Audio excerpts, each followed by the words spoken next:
Big Boss season 12 Colors Kannada ವಾಹಿನಿಯಲ್ಲಿ ನಾಳೆಯಿಂದ ಆರಂಭವಾಗಲಿದ್ದು, ಶುಕ್ರವಾರದಿಂದಲೇ ಬಿಗ್ ಬಾಸ್ ಸೀಸನ್ 12ರ ಶೂಟಿಂಗ್ ಸಹ ಆರಂಭವಾಗಿದೆ. ಇದೇ ಬೆನ್ನಲ್ಲಿ ಈಗ ಕಲರ್ಸ್ ಕನ್ನಡ ವಾಹಿನಿಯು ಬಿಗ್ ಬಾಸ್ ಸೀಸನ್ 12ಕ್ಕೆ ಎಂಟ್ರಿ ಕೊಡಲಿರುವ 3 ಸ್ಪರ್ಧಿಗಳ ಹೆಸರನ್ನ ರಿವೀಲ್ ಮಾಡಿದೆ. ಹೌದು, ಕ್ವಾಟ್ಲೆ ಕಿಚನ್ ಕಾರ್ಯಕ್ರಮದ ಫಿನಾಲೆಯಲ್ಲಿ ಈ ಬಾರಿಯ ಬಿಗ್ ಬಾಸ್ ಸೀಸನ್ 12ಕ್ಕೆ ಎಂಟ್ರಿ ಕೊಡಲಿರುವ 3 ಸ್ಪರ್ಧಿಗಳ ಹೆಸರನ್ನ ಅನೌನ್ಸ್ ಮಾಡಲಾಗಿದೆ. ಹಾಗಾದ್ರೆ ಬಿಗ್ ಬಾಸ್ ಸೀಸನ್ 12ಕ್ಕೆ ಎಂಟ್ರಿ ಕೊಡಲಿರುವ ಆ 3 ಸ್ಪರ್ಧಿಗಳು ಯಾರು ಅಂತ ನೋಡೋದಾದ್ರೆ, ಮೊದಲನೆಯದಾಗಿ ಕಾಕ್ರೋಚ್ ಸುದಿ.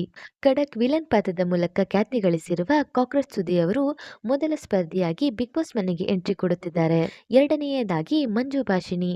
ಹಲವಾರು ಸೀರಿಯಲ್ಗಳಲ್ಲಿ ಹಾಗೂ ಸಿನಿಮಾಗಳಲ್ಲಿ ನಟಿಸುವ ಮೂಲಕ ಖ್ಯಾತಿ ಗಳಿಸಿರುವ ಮಂಜು ಭಾಷಿಣಿ ಅವರು ಸದ್ಯ ಪುಟ್ಟಕ್ಕನ ಮಕ್ಕಳು ಧಾರಾವಾಹಿಯಲ್ಲಿ ನಟಿಸುತ್ತಿದ್ದು, ಇವರು ಸಹ ಬಿಗ್ ಬಾಸ್ ಸೀಸನ್ 12ಕ್ಕೆ ಎಂಟ್ರಿ ಕೊಡಲಿದ್ದಾರೆ. ಮೂರನೆಯದಾಗಿ ಮಲ್ಲಮ್ಮ ಟಾಕ್ಸ್ ಎನ್ನುವ ಯೂಟ್ಯೂಬ್ ಚಾನೆಲ್ನ ಮೂಲಕ ಖ್ಯಾತಿ ಗಳಿಸಿರುವ ಮಲ್ಲಮ್ಮ.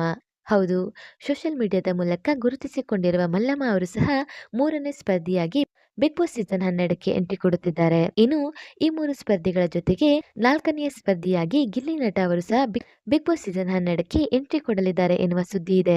ಸದ್ಯಕ್ಕೆ ಕಾಕ್ರೋಚ್ ಸುದಿ, ಮಂಜು ಭಾಷಿಣಿ ಹಾಗೂ ಮಲ್ಲಮ್ಮ ಟಾಕ್ಸ್ ಈ 3 ಸ್ಪರ್ಧಿಗಳು ಬಿಗ್ ಬಾಸ್ ಸೀಸನ್ 12ಕ್ಕೆ ಎಂಟ್ರಿ ಕೊಟ್ಟಿದ್ದು, ಈ ಬಗ್ಗೆ ನಿಮ್ಮ ಅನಿಸಿಕೆ ಏನು? ಹಾಗೆ ಇನ್ಯಾವ ಸ್ಪರ್ಧಿಗಳನ್ನ ನೀವು ಬಿಗ್ ಬಾಸ್ ಸೀಸನ್ 12ರಲ್ಲಿ ನೋಡಲು ಬಯಸುತ್ತೀರಿ ಎನ್ನುವ ನಿಮ್ಮ ಅನಿಸಿಕೆಯನ್ನ ಸಹ ಕಮೆಂಟ್ ಮೂಲಕ ತಿಳಿಸಿ. ಹಾಗೆ ಈ ವಿಡಿಯೋ ನಿಮಗೆ ಇಷ್ಟ ಆಯ್ತಂದ್ರೆ ಈ ವಿಡಿಯೋಗೊಂದು ಲೈಕ್ ಮಾಡಿ ಮತ್ತು ಶೇರ್ ಮಾಡಿ. ಮತ್ತು ನೀವಿನ್ನು ನಮ್ಮ ಯೂಟ್ಯೂಬ್ ಚಾನಲ್ ಅನ್ನ ಇದುವರೆಗೂ ಸಬ್ಸ್ಕ್ರೈಬ್ ಮಾಡಿಲ್ಲ ಅಂದರೆ ಈಗಲೇ ಸಬ್ಸ್ಕ್ರೈಬ್ ಮಾಡಿ. ವಿಡಿಯೋ ನೋಡಿದ್ದಕ್ಕೆ ಧನ್ಯವಾದಗಳು.